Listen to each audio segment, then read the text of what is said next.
Hello everyone, welcome back to the daily current affair series of triple A bright academy. आज हम इस सीरीज़ में 18 मई के करंट अफेयर्स डिस्कस करेंगे, बट उससे पहले 19 मई के करंट अफेयर्स डिस्कस करेंगे, बट 18 मई के क्वेश्चंस पहले देख लेते हैं एक बार, जो मैंने आपसे कल पूछे थे। फर्स्ट क्वेश्चन था कि वर्ल्ड बैंक के प्रेसिडेंट कौन हैं, हेडक्वार्टर्स कहाँ पर हैं उसके, और उसकी मेंबर कंट्रीज़ कितनी हैं। तो वर्ल्ड बैंक के प्रेसिडेंट हैं डेविड मेलपास। हमने पहले बहुत बार डिस्कस किया था, ये 1944 में ये फाउंड हो गया है, और जुलाई 1944, ठीक है। और हेडक्वार्टर्स इसके आपके वाशिंगटन DC में है। मेंबर कंट्रीज़ की 189 है, ओके। और कल हमने बात की थी वो MD और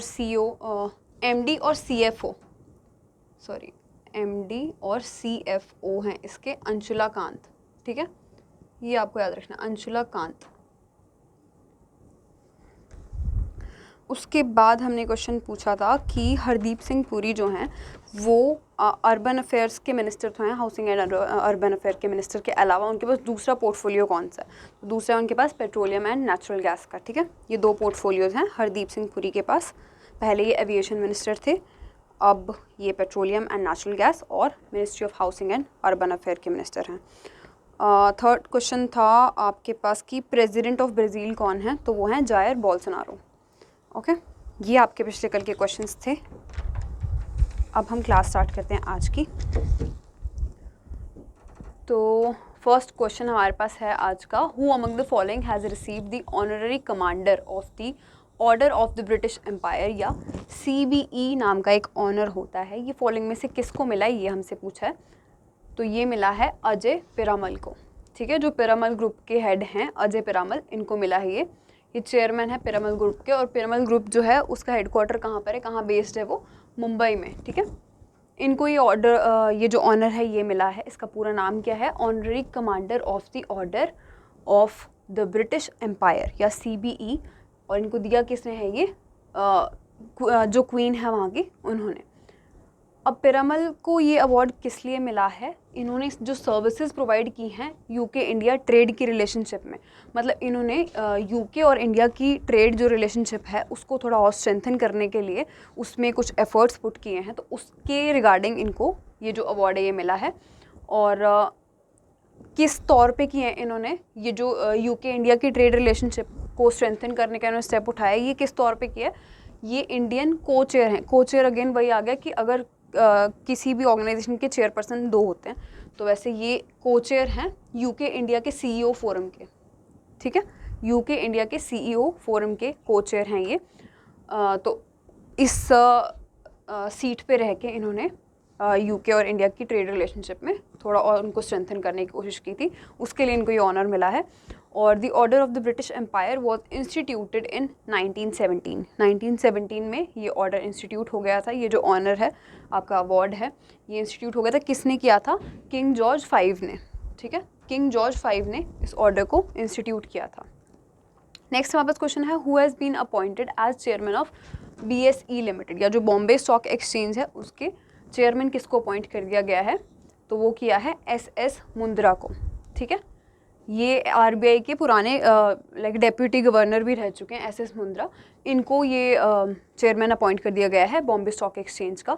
SS मुंद्रा जो पब्लिक इंटरेस्ट डायरेक्टर थे पहले बॉम्बे स्टॉक एक्सचेंज में, ये भी आपको याद रखना है कि पब्लिक इंटरेस्ट डायरेक्टर की चेयर पे थे ये पहले बॉम्बे स्टॉक एक्सचेंज में। अब इनको चेयरमैन अपॉइंट कर दिया गया है बॉम्बे स्टॉक एक्सचेंज का, ठीक है। और इससे पहले ये डेप्यूटी गवर्नर ऑफ RBI भी रह चुके हैं जुलाई 2017 तक, ठीक है। तब इन्होंने अपनी 3 साल की टर्म यहाँ पर कंप्लीट की थी। जुलाई 2017 में वहाँ से रिटायर हुए थे। He replace the incumbent justice Vikramjit Sen. किसको रिप्लेस किया है इन्होंने, पहले कौन थे चेयरमैन आपके BSE के, जस्टिस विक्रमजीत सेन थे पहले, अब हो गए हैं SS मुंद्रा, ठीक है। बॉम्बे स्टॉक एक्सचेंज की थोड़ी सी डिटेल्स देख लेते हैं। ये क्योंकि बॉम्बे स्टॉक एक्सचेंज है, नाम ही ये बता रहा है कि ये हेडक्वार्टर कहाँ पर है इसका, मुंबई महाराष्ट्र में। MD CEO हैं इसके आशीष कुमार चौहान, ठीक है। आशीष कुमार चौहान MD CEO हैं BSE के। और फाउंड कब हुआ था, 1875 में फाउंड हो चुका है। अच्छा, यहाँ पर आपका पहला क्वेश्चन आज का क्या बनता है कि SS Mundra has also served as the CMD of. SS Mundra जब आप यहाँ से रिटायर हुए थे आरबीआई की डिप्टी गवर्नर की पोस्ट से, तो इन्होंने और भी बैंक्स में सर्व किया था। कहीं इन्होंने एग्जीक्यूटिव डायरेक्टर के तौर पे सर्व किया था, कहीं इन्होंने सीएमडी के तौर पे सर्व किया था। तो मैंने आपसे क्वेश्चन आज का ये पूछा है कि इन्होंने सीएमडी कौन से बैंक के लिए काम किया था इन्होंने। आप ये बता सकते हैं कि ये जो एग्जीक्यूटिव डायरेक्टर बने थे वो किस बैंक के लिए बने थे। 2 किन्हीं बैंक्स में इन्होंने as a executive director and CMD काम किया है। तो वही मैंने आपसे आज का पहला क्वेश्चन पूछा है। अब थर्ड क्वेश्चन आज का क्या है हमारे पास कि all India chess federation has signed an MOU with state government for 44th chess olympiad 2022। 44th edition होने जा रही है चेस ओलंपियाड की इस साल के। तो ये हमसे पूछा गया है कि जो आपकी ऑल इंडिया चेस फेडरेशन है उन्होंने फॉलोइंग में से कौन सी स्टेट के साथ एक MOU साइन किया है इस ओलंपियाड को कंडक्ट करवाने के लिए। तो ये किया आपका तमिलनाडु की स्टेट गवर्नमेंट के साथ। ओके, तमिलनाडु में ये जो टूर्नामेंट है, ये जो चेस ओलंपियाड है, ये होने जा रहा है और for the first time India में इतना बड़ा एक चेस का इवेंट होने जा रहा है। तो 44 चेस ओलंपियाड है, ये ऑर्गेनाइज कौन करवा रहा है इसको? फिडे की जो ऑर्गेनाइजेशन है आपका इंटरनेशनल चेस फेडरेशन है, ये ऑर्गेनाइज करवाने वाली है इसको। फुल फॉर्म इसकी फेडरेशन इंटरनेशनल डेस एक्स है, ठीक है। तो फुल फॉर्म आपको नहीं आएगी, बट आपको याद रखना है कि फिडे जो है वो एक इंटरनेशनल चेस फेडरेशन है, ये ऑर्गेनाइज करवाने वाली है इस ओलंपियाड को। और कब होने वाला है ये ओलंपियाड? 28 जुलाई 2022 से लेके 10 अगस्त 2022 तक। कहाँ पर? चेन्नई तमिलनाडु में। ओके, चेन्नई तमिलनाडु में। ये जो वेन्यू है ये आपके लिए बहुत इंपॉर्टेंट है क्योंकि for the first time India में इतना बड़ा चेस का इवेंट होने जा रहा है। तो the MOU was signed in the presence of Sanjay Kapoor. Sanjay Kapoor कौन है? प्रेसिडेंट हैं आपकी ऑल इंडिया चेस फेडरेशन के, जिन्होंने MOU साइन किया है उसके प्रेसिडेंट हैं संजय कपूर। और जो MK स्टालिन हैं आपके गवर्नर CM तमिलनाडु के, उन्होंने इनके साथ मिलके ये MOU साइन किया है। फॉर द फर्स्ट टाइम हमने पढ़ ही लिया कि इतना बिगेस्ट इवेंट होने जा रहा है। चेस का बिगेस्ट इवेंट है ये पूरे वर्ल्ड में, चेस का बिगेस्ट इवेंट है ये। तो ये इंडिया में पहली बार होने जा रहा है चेन्नई तमिलनाडु में, ठीक है। नेक्स्ट हमारे पास क्वेश्चन है, which of the following states has named Nanjarayan tank as its 17th bird sanctuary. निम्नलिखित में से किस राज्य ने नंजरायन टैंक को अपना 17वां पक्षी अभयारण्य नामित किया है?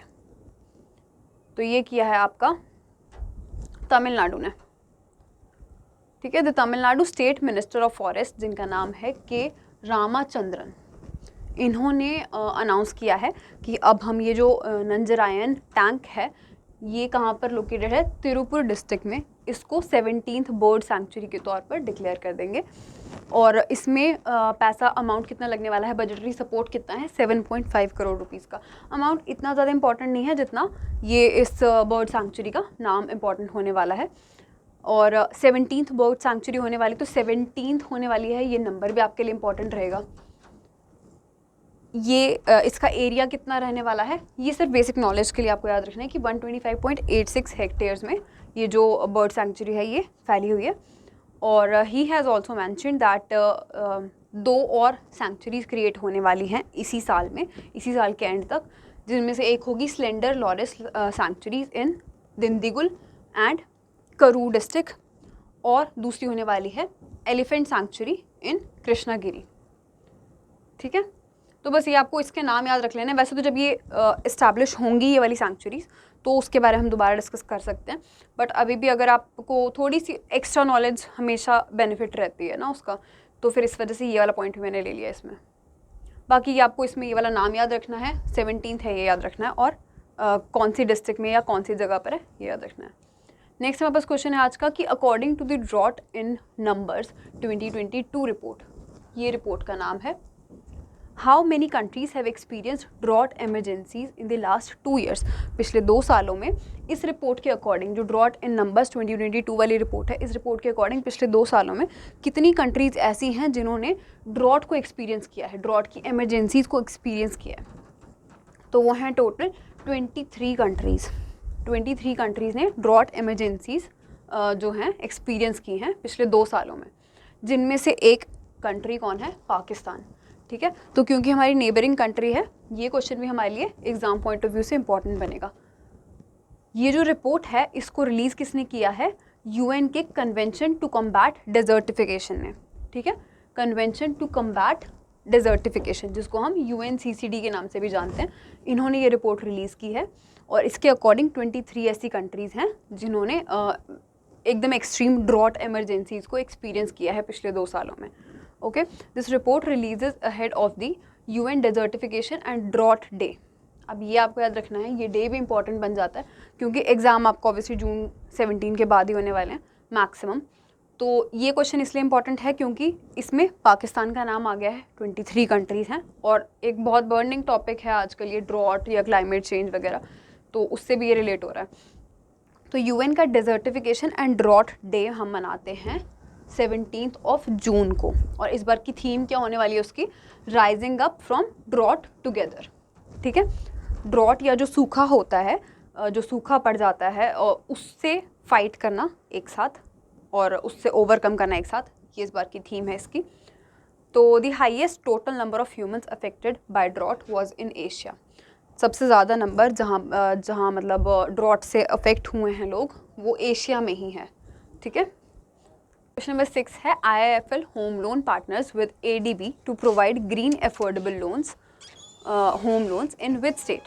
तो IIFL होम लोन ने पार्टनर किया है ADB के साथ ताकि वो green affordable home loans provide करवा सके। किस स्टेट में ये होम लोन प्रोवाइड करवाने हैं, ये हमसे पूछा है। तो ये होंगे आपके बोथ A एंड B, ठीक है। तेलंगाना और आंध्र प्रदेश दोनों जगह पर ये जो होम लोन्स हैं इनको प्रोवाइड किया जाएगा। तो IIFL होम लोन्स जो हैं, होम फाइनेंस लिमिटेड जो है, organise the 9th chapter of its flagship event Kutumb. अब IIFL होम फाइनेंस लिमिटेड का एक फ्लैगशिप इवेंट है, मतलब कि इन्होंने एक इवेंट किया हुआ है लॉन्च। तो वो इवेंट क्या है उसके बारे में डिटेल्स हम थोड़ी सी बाद में पढ़ेंगे। एक प्लेटफॉर्म है मतलब, ठीक है। तो ये लॉन्च किया है, इसमें इस बार की थीम क्या थी पहले ये देख लेते हैं। Andhra Pradesh and Telangana urgent need for green affordable housing, ये इस बार की थीम थी इसकी।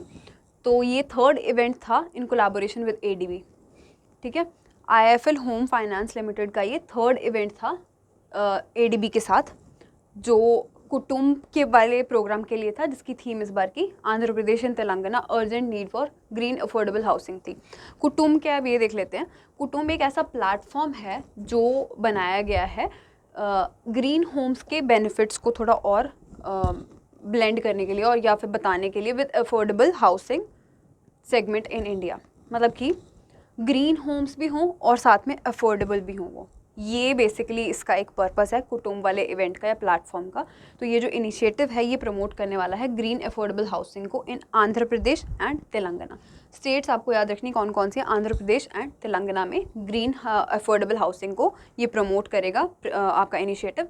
और इसमें टोटल हमने अभी मतलब जो गोल रखा हुआ है इन्होंने वो कितना है, 7200 करोड़ का इन्होंने लोन जो होम लोन्स होंगे वो डिसबर्स करने हैं वहाँ पर बाय द ईयर ऑफ 2025 2025 तक 7200 करोड़ का लोन जाएगा ग्रीन हाउसिंग के लिए, ग्रीन अफोर्डेबल हाउसिंग के लिए तेलंगाना और आंध्र प्रदेश में।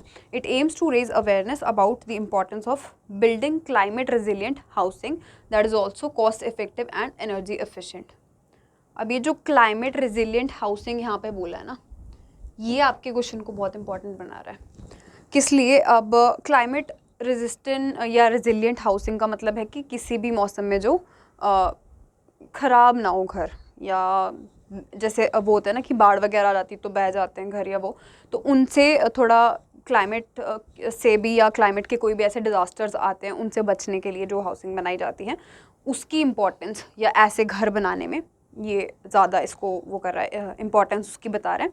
और साथ के साथ वो कॉस्ट इफ़ेक्टिव भी होंगे और एनर्जी एफिशिएंट भी होंगे। तो ये इनका मेन पर्पज़ है कि ये हम अवेयरनेस वहाँ के लोगों में ला सकें कि ये जो आपकी क्लाइमेट रेजिलिएंट हाउसिंग होती है वो कितनी इंपॉर्टेंट होती है, कितनी कॉस्ट इफेक्टिव होती है और एनर्जी एफिशिएंट होती है, ताकि लोगों को इसके बारे में ज़्यादा पता लगे और वो इसको ऑप्ट करें।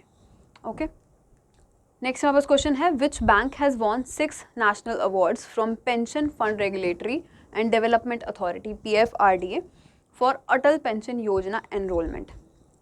फॉलोइंग में से कौन सा बैंक ऐसा है जिसने 6 नेशनल अवार्ड जीते हैं? किसके द्वारा दिए गए हैं ये award? Pension fund regulatory and development authority, जो PFRDA है, इन्होंने ये अवार्ड दिए हैं। और बेसिकली किस एक मेन पर्पज़ के लिए ये अवार्ड इसको मिले हैं, इस बैंक को मिले हैं? अटल पेंशन योजना की एनरोलमेंट के लिए। मैक्सिमम एनरोलमेंट हुई है अटल पेंशन योजना की इस बैंक के द्वारा। तो कौन सा वो बैंक है?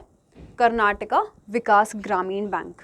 ओके, कर्नाटका विकास ग्रामीण बैंक को ये जो 6 अवार्ड हैं ये मिले हैं। दी धारवाड़ बेस्ड, अब धारवाड़ बेस्ड है ये बैंक आपका, ठीक है। क्या नाम है बैंक का? कर्नाटका विकास ग्रामीण बैंक। इन्होंने ये अवार्ड जीते हैं डिफरेंट कैटेगरीज में for the outstanding achievement under enrolment of Atal pension योजना। योजना का नाम भी आपके लिए बहुत इंपॉर्टेंट है। अब P गोपी कृष्णा जो चेयरमैन है इस बैंक के, उन्होंने रिसीव किए हैं ये अवार्ड। किससे रिसीव किए हैं? जो आपके PFRDA, जो PF regulatory and development authority है, उसके चेयरमैन है सुप्रतिम बंदोपाध्याय। उनसे ये अवार्ड लिया है P गोपी कृष्णा ने। और समिट, जिस समिट में ये अवार्ड मिले हैं इनको, इसका नाम क्या है? Atal pension Yojana felicitation and strategy review programme, ठीक है। कहाँ पर था ये प्रोग्राम? चेन्नई, तमिलनाडु में। इतना इंपॉर्टेंट ये सब नहीं है, इसलिए मैंने रेड में नहीं लिया इसको। सिर्फ आपको चेयरमैन, दोनों ही इंस्टीट्यूशन के चेयरमैन याद होने चाहिए। PFRDA रेगुलेट्स दी फ्लैगशिप अटल पेंशन योजना। एक तो PFRDA अटल पेंशन योजना को भी रेगुलेट करती है और दूसरा नेशनल पेंशन सिस्टम को, ठीक है। थोड़ा सा अटल पेंशन योजना के ही लिए जब इनको ये अवार्ड मिला है उसके बारे में थोड़ी सी डिटेल्स देख लेते हैं कि अटल पेंशन योजना जो है वो लॉन्च की गई थी to create the universal social security system. सारे ही इंडियंस के लिए वैसे ये थी कि सारे ही इंडियंस को सोशल सिक्योरिटी मिल सके, पर इसमें मेन फोकस किस पे था? पुअर या अंडर प्रिविलेज या फिर जो वर्कर क्लास होती है उनको भी ये सोशल सिक्योरिटी मिले। इसके लिए ये जो योजना है अटल पेंशन योजना, इसको लॉन्च किया गया था। अब इस योजना के अंडर क्या होता है? गारंटीड मिनिमम पेंशन मिलती है किसी भी इंसान को जो इसमें एनरोल करवाते हैं या सब्सक्राइब करते हैं इस योजना को, उनको कुछ एक मिनिमम अमाउंट मिलता है गारंटीड मंथली पेंशन का, ठीक है। मंथली पेंशन होती है ये। कितनी अमाउंट है ये आपको याद होना चाहिए, क्योंकि ये आपका, अगर अटल पेंशन योजना को आप पढ़ रहे हो तो एटलीस्ट ये याद होना चाहिए कि कौन कौन से अमाउंट्स में इनको जो मिनिमम मिलती है मंथली बेनिफिट्स या पेंशन, वो कितनी मिलेगी। तो 1000, 2000, 3000, 4000, 5000 पर मंथ मिलती है। ये जो है ये डिपेंड करता है आप कितना प्रीमियम पहले दे रहे हो, कितने पैसे आप उधर इन्वेस्ट कर रहे हो, तो उसके हिसाब से आपको 1000 से लेके 5000 तक पर मंथ जो पेंशन है वो अवेलेबल की जाती है। इसमें एक और मेन फैक्टर है कि 60 इयर्स के बाद ये जो पेंशन है ये मिलेगी। तो आपको ये याद रखना है कि 65, कुछ पेंशन स्कीम्स में होता है कि 65 इयर्स के बाद मिलती है कुछ, इसमें 60 इयर्स का जो एक लेवल होगा एज का वो होगा। And after 60 years, after completing 60 years आपको ऐसे इन अमाउंट्स में पेंशन मिलेगी। ये डिपेंड करेगा कि आपने खुद पहले कितने प्रीमियम उनमें दिए हैं, ठीक है। तो ये आपको याद रखना है, अटल पेंशन योजना का ये है। अच्छा, अटल पेंशन योजना लॉन्च कब हुई है ये आपको मेरे को बताना है। ये सेकंड क्वेश्चन आज का कि अटल पेंशन योजना लॉन्च कब हुई है, ठीक है, किस साल में ये लॉन्च हुई है। पॉइंटर्स देख लेते हैं अब आज के। Prime Minister Shri Narendra Modi address a programme marking the silver jubilee celebration of Telecom Regulatory Authority of India. इसमें आपको सिर्फ और सिर्फ ये याद रखना है कि जो ट्राई है, जो telecom Regulatory Authority of India है, उसकी सिल्वर जुबली मनाई है, मतलब कि 25 ईयर्स कंप्लीट हो गए हैं उसको, ठीक है। बस इतना याद रखना है आपको कि सिल्वर जुबली मनाई है अभी telecom Regulatory Authority of India की। नेक्स्ट हमारे पास क्वेश्चन अपॉइंटमेंट के ही हैं ये तीनों। पहला जो पॉइंट है हमारे पास वो है कि निधि छिब्बर जो हैं उनको अपॉइंट कर दिया गया है चेयरपर्सन, किसका? CBSE का। तो काफ़ी इंपॉर्टेंट क्वेश्चन है ये आपका, काफ़ी इंपॉर्टेंट अपॉइंटमेंट है। निधि छिब्बर को चेयरमैन बना दिया गया CBSE का। CBSE जो आपका central board of secondary education है, ठीक है, उनका चेयरमैन बना दिया है निधि छिब्बर को। सेकंड हमारे पास अपॉइंटमेंट है विवेक कुमार देवनगन की। इनको बना दिया गया है चेयरमैन एंड MD, मतलब CMD की पोस्ट मिली है इनको। कहाँ पर? रूरल इलेक्ट्रिफिकेशन कॉरपोरेशन लिमिटेड में, ठीक है।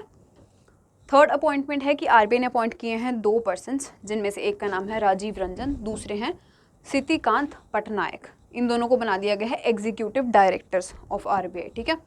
कब से? 2 मई 2022 से, ओके। नेक्स्ट हमारे पास पॉइंट है कि डिफेंस मिनिस्टर राजनाथ सिंह ने लॉन्च किए हैं 2 इंडियन नेवी की फ्रंट लाइन वॉरशिप्स, मतलब जो इंडियन नेवल शिप्स होती हैं वो एक का नाम है INS सूरत और दूसरे का नाम है INS उदयगिरी। ये नाम आपके लिए इम्पोर्टेंट हैं। कहाँ पर किए हैं? मैज़ागॉन, जो डॉक शिप बिल्डर्स लिमिटेड हैं मुंबई में, वहाँ पर। ठीक है, तो बस ये याद रखना है कि राजनाथ सिंह ने 2 INS लॉन्च किए हैं, INS सूरत और INS Udaygiri, Mazagon dock shipbuilders limited में, जो मुंबई में है। थर्ड हमारे पास एक नेक्स्ट मतलब हमारे पास एक बुक का पॉइंट है कि प्रीति शेनॉय अपनी एक नई बुक पब्लिश करने जा रही हैं जिसका नाम है अ प्लेस कॉल्ड होम। प्रीति शेनॉय बहुत वेल नोन रीनोन्ड एक ऑथर हैं, तो वो अपनी नई बुक पब्लिश करने जा रही हैं जिनका नाम है a place called home. Last आज का पॉइंट है कि इसरो ने प्लान किया है कि वो 2 सैटेलाइट्स बनाएगा, एक का नाम होगा दिशा L और दूसरे का होगा दिशा H। ठीक है, to study the upper atmosphere. अब इसमें आपके लिए सिर्फ इतना इंपॉर्टेंट है कि ये L एंड H वाली जो सैटेलाइट्स हैं ये बना रहा है इसरो, और दिशा की क्या फुल फॉर्म है? Disturbed and quiet time ionosphere thermosphere system at high altitudes. ठीक है, ये जस्ट फॉर योर नॉलेज आपको फुल फॉर्म पता होनी चाहिए, अदरवाइज सिर्फ इतना काफ़ी है कि दिशा L and H ISRO launch करने जा रहा है, ये बनाने जा रहा है ये 2 सैटेलाइट्स। ओके, अब यहाँ पर आपका आज का थर्ड क्वेश्चन है चीफ ऑफ नेवल स्टाफ कौन है, और फोर्थ क्वेश्चन आपने मुझे बताना है इसरो के चेयरमैन कौन है। ठीक है, इसरो के चेयरमैन कौन है, ये आपका फोर्थ क्वेश्चन है आज का। ओके, तो ये आपके क्वेश्चंस थे और ये आपकी आज की न्यूज़ थी। कोई भी आपको कन्फ्यूजन लग रही है आप कमेंट सेक्शन में पूछ सकते हो। मैं आपसे कल मिलूंगी नेक्स्ट क्लास के साथ। Thank you.